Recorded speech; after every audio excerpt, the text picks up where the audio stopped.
यीशु मसीह के नाम से आप सभी को जय मसीह की। आज की सुबह मैं आपको परमेश्वर के संदेश की ओर लेके जाना चाहता हूँ, प्रभु के वचन की ओर लेके जाना चाहता हूँ। जिस प्रकार प्रभु ने मेरे जीवन में, मेरे पारिवारिक जीवन में, मेरे लोगों के जीवन में प्रभु ने कार्य किया है। आज समय है कि मैं और आप अपने आप को तैयार करें, अपने आप को प्रभु के चरणों में लाएं। यीशु ही मार्ग है, यीशु ही सत्य है, यीशु ही जीवन है। मेरे और आपके जीवन में प्रभु ने एक अद्भुत कार्य प्रकट किया है। प्रभु ने अपने जीवन से मुझे और आपको बचाया है। आज देखा जाए तो ये दिसंबर जो 2022 में जब हम प्रवेश कर चुके हैं, जनवरी महीने में हैं 2022, प्रभु ने हमें बहुत ऐसे आशीष को दिया है। बल्कि आज के मनन के लिए आज के जो परमेश्वर का कलाम है वो इस प्रकार से मैं आपके सामने प्रस्तुत करना चाहता हूँ। प्रभु ने जो मेरे मन में डाला है कि मुझे और आपका जो जड़ है वो मजबूत होना चाहिए। जिस प्रकार एक माँ बाप अगर अपने बेटे की अच्छी तरह से देखभाल नहीं करते तो बेटा बिगड़ जाता है, भटक जाता है, वो इधर उधर चला जाता है, उसका जीवन नाश हो जाता है। बल्कि जो माँ बाप अपने बेटे की या बेटी की रखवाली करते हैं, वो सुरक्षित उसको पढ़ाते हैं, लिखाते हैं, अलग अलग बातों में उसको शिक्षित करते हैं, उसको सिखाते हैं कि प्रभु मतलब ये बात गलत है, ये बात सही है। उसको बचपन से ही वो लगातार उनको सिखाते हैं। उसी प्रकार जो आपका जड़ है, जिस प्रकार एक किसान अगर अपने पौधों को लगाता है तो सबसे पहले वो अपने उस जड़ के नीचे पानी को डालता है ताकि वो फल लाए, ताकि जड़ में जाकर वो पानी पूरी तरह से उसका जो फलवंत है वो फल लाए और अच्छी तरह से उसकी फसल हो। आज की सुबह के लिए मैं आपके सामने एक मनन के लिए एक वचन को पढ़ना चाहता हूँ। यिर्मयाह की किताब उसके 17वां पद और 7 वचन। यहाँ पे इस प्रकार से लिखा हुआ है कि धन्य है वह पुरुष जो यहोवा पर भरोसा रखता है, जिसने परमेश्वर को अपना आधार माना है। हालेलुया। प्रभु का वचन इस प्रकार से कहता है कि धन्य है वह पुरुष जिसने परमेश्वर को अपना आधार माना है, प्रभु यीशु मसीह को अपना आधार माना है। मैं और आप देखा जाए इस जमाने में बिना आधार कार्ड के कुछ नहीं मिलता है। यहाँ तक कि एक मोबाइल का जो सिम है वो खरीदने के लिए आपको आधार कार्ड लगाना पड़ता है, राशन लेने के लिए आपको आधार लगाना पड़ता है, वोट डालने के लिए आपको आधार लगाना पड़ता है। किसी भी काम में, बैंक में जब आप जाते हैं तो बिना आधार कार्ड के आपके पैसे नहीं निकलते हैं। कोई भी काम बिना आधार का नहीं चलता। बल्कि आज की सुबह मैं आपको कहना चाहता हूँ, आपको बताना चाहता हूँ कि मेरे और आपका आधार प्रभु यीशु मसीह है। मेरे और आपके जीवन का आधार, मेरे और आपके रास्ते का आधार, मेरी यात्राओं का आधार प्रभु यीशु मसीह है। जिसने यहोवा पर भरोसा किया, जिसने प्रभु यीशु मसीह पर भरोसा किया, वो उसका आधार है। और 8वें वचन में इस प्रकार से लिखा है कि धन्य है वे उस वृक्ष के समान होंगे जो नदी के किनारे लगाए हैं और उनकी जड़ें जल के पास फैली हों। हालेलुया। एक नदी इस प्रकार से जब बहती है, या आप देखते होंगे कि एक नहर, नदी जिस तरह वो मुड़ती है, उस प्रकार से जो किसान होते हैं उनमें पुलिया डालकर उस पानी को उधर मोड़ लेते हैं, उधर नाला बनाकर उस पानी को मोड़ लेते हैं ताकि हमारे खेतों में पानी आए। और जब किसान नदी में से पानी को मोड़ता है, इसलिए मोड़ता है कि उसको क्या करे, वो अपनी खेत में पानी लगा सके और उसकी फसल अच्छे से अच्छे फल ला सके।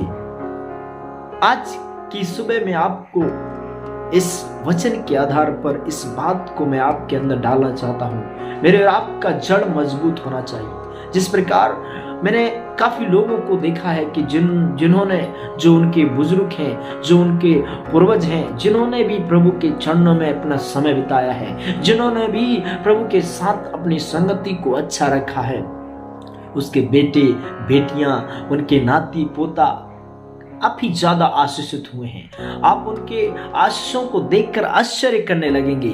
वो और इस प्रकार से कहता है कि वे उस वृक्ष के समान होंगे जो नदी के किनारे लगाए हों और उसकी जड़ें जल के पास फैली हैं।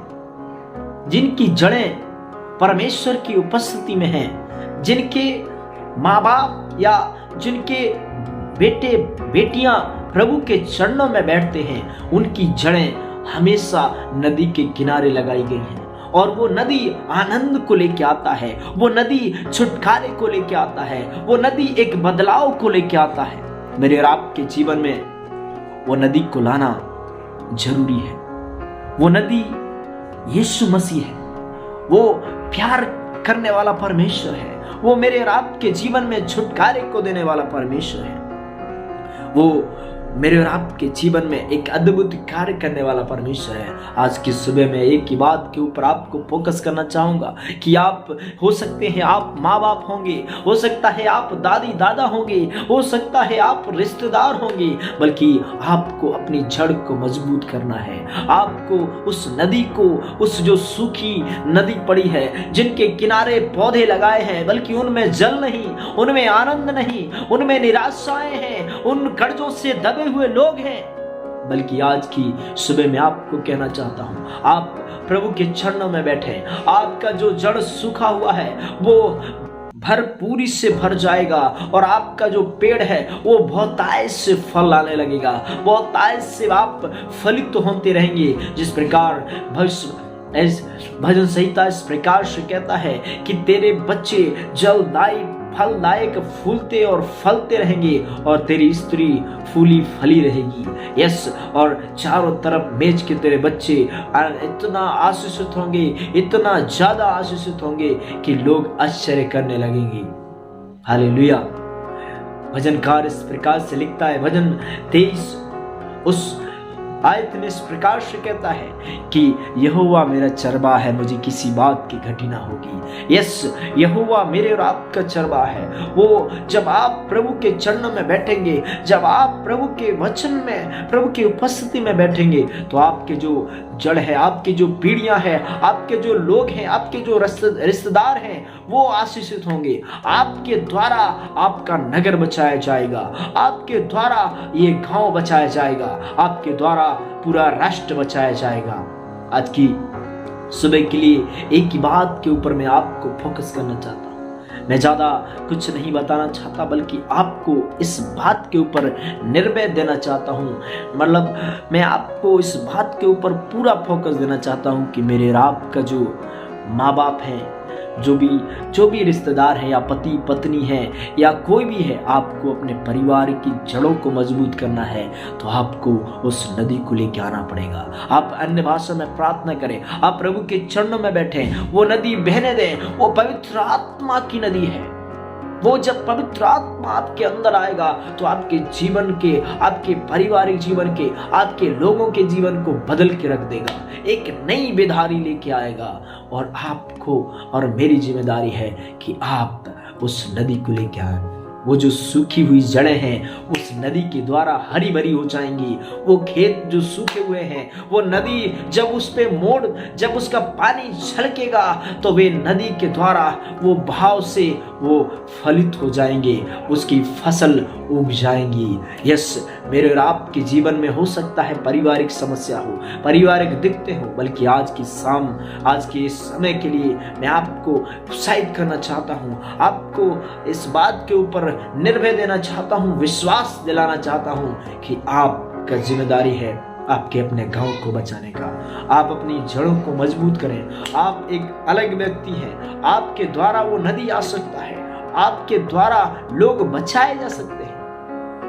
आज के इस दिन के लिए प्रभु का धन्यवाद हो। क्यों ना हम अपनी आंखों को बंद कर प्रार्थना करें, प्रभु से प्रार्थना करें, प्रभु से कहें, प्रभु मैं वो जड़ बनना चाहता हूँ। मैं उस नदी को लाना चाहता हूँ जो सूखे हुए पेड़ हैं उनमें हरियाली लाने के लिए, जो श्राप में दबे हुए हैं उन पे प्रभु जीवन लाने के लिए, जो बीमारी से दबे हुए लोग हैं उनको छुटकारा देने के लिए, उनको चंगाई देने के लिए, उनको आशीषित करने के लिए मैं वो नदी बनना चाहता हूँ। मैं वो नदी बनना चाहता हूँ जो आनंद को लेके आता है, जो जीवन को देता है, जो बहुतायत से आशीषों को लेके आता है मेरे पारिवारिक जीवन में, मेरे हर एक बातों में।